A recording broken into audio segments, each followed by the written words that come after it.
temporadas que hablábamos recién, muchas pymes han tenido que cerrar sus puertas. Y vamos a nombrar a una empresa que se está comiendo al resto. En realidad vendría a ser como un negocio. Sí. Y es Mercado Libre. Se está comiendo a todas las empresas hoy en día, en plena pandemia. Y esto es un dato. También tenemos una cadena muy importante de supermercado que está casi regalando. Se quiere ir del país. Se quiere ir del país. Está poniendo en venta sus activos en la Argentina por una cifra que pareciera irrisoria, pero es real lo que le vamos a contar. 10 millones de dólares para irse lo más rápido posible de la Argentina, seguramente teniendo en cuenta el futuro que avisoran del mercado local, de la economía de nuestro país. Una cadena muy importante de supermercados. Una de las primeras. Muy importante. Seguramente usted que está del otro lado la conoce y ha ido en algún momento de su vida a comprar a ese lugar. 10 millones de dólares es la cifra que quieren para irse de nuestro país, para vender sus activos de nuestro país. Y lo que vos decías, el factor Mercado Libre, que también está generando serias complicaciones a otros rubros de la producción y de la venta en la República Argentina. ¿Habrá regulaciones para eso? ¿Habrá mayores regulaciones para eso? Son algunas de las preguntas. Y vamos a avanzar, Sol, si te parece, porque además tenemos un informe sobre ello, sobre una cuestión que no es menor en tiempos de pandemia y tiene que ver con la salud privada en la Argentina. Sí. Tiene que ver más que nada con las clínicas que también están en riesgo, también están pasando una situación crítica porque la gente decide no ir. Tiene miedo por esta pandemia, tiene miedo al COVID, a contagiarse. Sabemos que muchos de los que están al frente de la batalla, que pertenecen al sistema de salud, están contagiados. Forman un porcentaje muy alto dentro de los contagiados de COVID. La gente, ¿qué hace? Tiene miedo y no quiere ir a las clínicas. No quiere ir a las clínicas, se suspenden operaciones programadas, se suspenden también consultorios externos. Lo que no se suspende, y esto tiene que ver con la salud privada, son los costos de las obras sociales, las de las prepagas, de las empresas prepagas de medicina. Ellos no suspenden nada. Siguen cobrando, te siguen debitando la cuota mensual de la tarjeta, no hay descuentos sobre el monto final que se paga mensual de la prepaga, siendo que la actividad en las clínicas privadas ha caído fuertemente por esto que vos planteabas y por esto que muchos conocen. La gente decide no ir a atenderse por miedo al coronavirus, por miedo a que puedan ser infectados de COVID-19.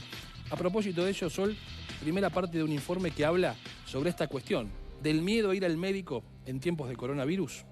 Perfecto. ¿Vemos la primera parte? Muy bien. Ahí está.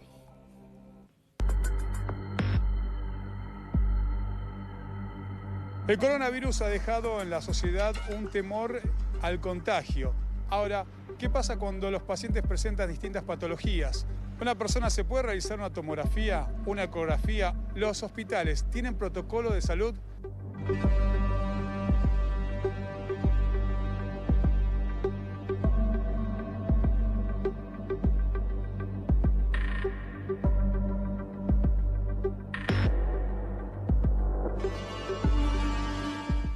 ¿Tenés miedo de ir a un hospital y contagiarte de COVID? Sí, no se están dando las condiciones como para que uno vaya seguro a un hospital. Trataría de llegar a la última instancia de ya tener que recurrir por emergencia, digamos, si no me quedo. Sí, tengo miedo. Creo que me siento más vulnerable dentro de un hospital. Sí. ¿Por qué? Porque no hay las medidas de seguridad suficientes. Porque me puedo contagiar de COVID fácilmente. ¿Cuál es el protocolo de salud que tienen los hospitales? Toda esta información te la decimos en el siguiente informe.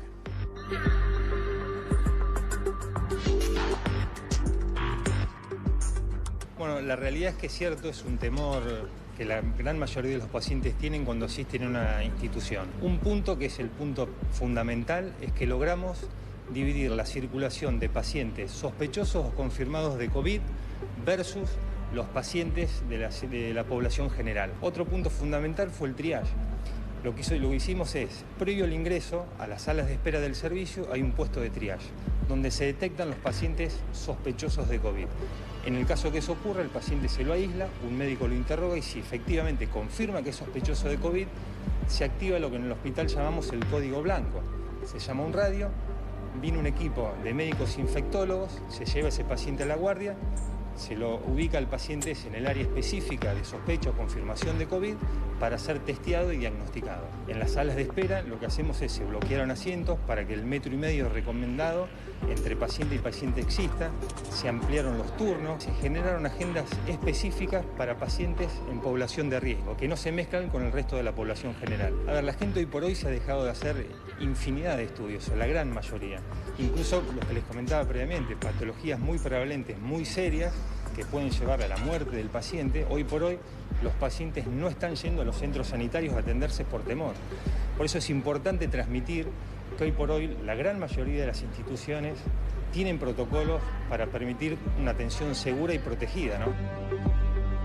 Cada hospital tiene su método y su protocolo de seguridad. En este caso, la mayoría lo que hacen es delimitar las áreas. Los pacientes contagiados se manejan solamente por el área sucia. Los pacientes que vienen de afuera, que tienen que hacerse procedimientos ambulatorios o inclusive internados que no están contagiados, se manejan todos por el área limpia. Van vestidos con esta indumentaria que tienen. También lo que faltaría acá serían las gafas o la mascarilla. Pero esta es la única manera con la cual pueden ingresar y acompañar al paciente al área sucia.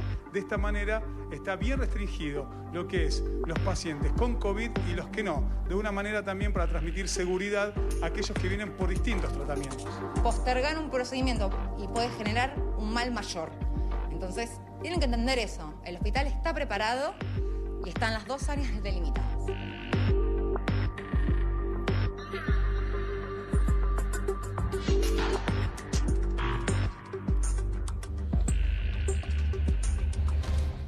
Una realidad de estos tiempos, tiempos de coronavirus, y quienes deciden no ir a atenderse ni al hospital público, tampoco a las clínicas privadas. Sí, esto que estamos viendo es un informe del hospital italiano y lo que cuentan, ¿no?, los médicos es lo que está pasando y lo que se habla hace mucho tiempo. Desde que arrancó la pandemia, la gente dejó de ir a hacerse los tratamientos, dejó de ir a hacerse los chequeos por miedo al contagio, por miedo a contagiarse justamente en el hospital, en una clínica, COVID-19. Hoy alguien me decía del sistema de salud que si hoy las camas de terapia intensiva, todavía la utilización de ellas por coronavirus es un porcentaje bajo. No vaya a ser cosa que si aumentan los casos de coronavirus, como estamos observando, también se tengan que ocupar las camas de terapia por aquellas afecciones que no son coronavirus, pero por haberse dejado estar, requieren una atención mucho más compleja. Que no se tratan a tiempo. Bueno, los pacientes dejan que su patología avance. Esto es lo que dicen los médicos en esta segunda parte que vamos a ver ahora. La vemos.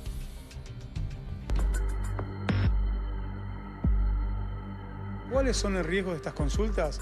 Bueno, en algunos casos puede derivar hasta la muerte a aquellas personas que tienen una patología severa, pero por temor al contagio del COVID no ingresa a un hospital.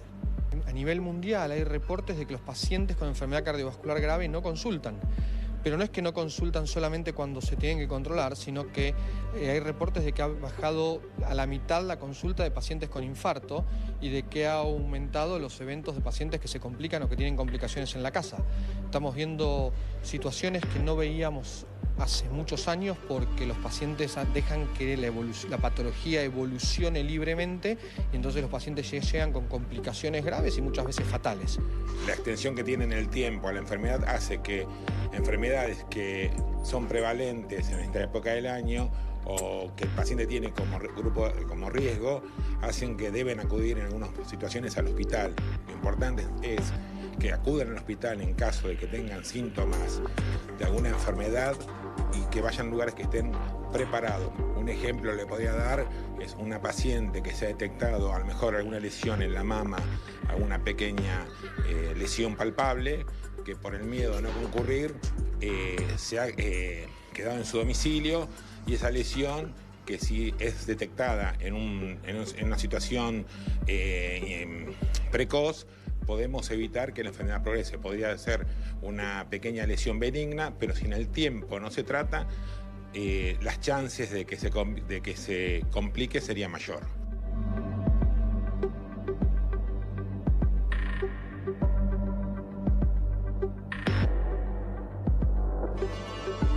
El miedo está, vienen todos protegidos con guantes, hemos visto infinidad de cosas. Un punto importante es que cada paciente debería preguntar cuando va a una institución qué protocolos tiene la institución o qué herramientas diseñó para poder brindar una atención protegida y segura.